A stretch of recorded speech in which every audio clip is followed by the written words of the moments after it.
Yaani ndo maana mimi akili yako waga kwa Nyakyusa na ngoma kabisa. Ndogo wako hadi saizi yuko skuru. So wote mimi mwenyewe tusielewi. Maana tumeenda huko hatujamkuta. Haya, tunarudi nyumbani bado hatujamkuta. Sasa mimi hata sielewi sasa hivi kwa wapi na tuko. Era siangu bora lenga na ale maemba.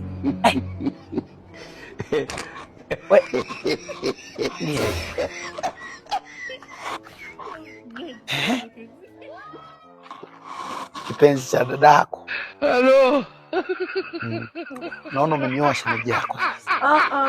Msubiri shemeji. Mimi hapa mimi tushukuru mwalimu amesema tuendage kwenye prepo. Utile ulikuwa kukemewa mapepo au kupunga upepo? Ila shemeji mshamba dada mwelekeza. Prepo tunajisomea ili kesho nifanye vizuri mitihani. Wewe ndio hapo shemeji kwa rudi shamba. Shule yenu ya Kikristo wanakemea mapepo au Waislamu sasa? Nachoka baba yenu. Kama si mwanangu. Unapenda kunitia aibu wewe jamani. Nimekutoa huko mjini. Uje hapa mjini, uje usome. Haya, usiku sasa hivi hiyo prepo ya wapi hiyo usiku? Tumetoka shuleni kwenu, tumekuta haupo. Haya, hiyo prepo umetoka wapi wewe? Mbona unaniaibisha hivyo mdogo wangu jamani? Lakini dada, mimi naomba nisamee. Naroli nilikuwa najisomea. Kwanza dada, mimi ni mwaranga nini? Wewe, nisikilize. Kwenye naroli, kwa hilo naroli umeanza kusukuma maroli.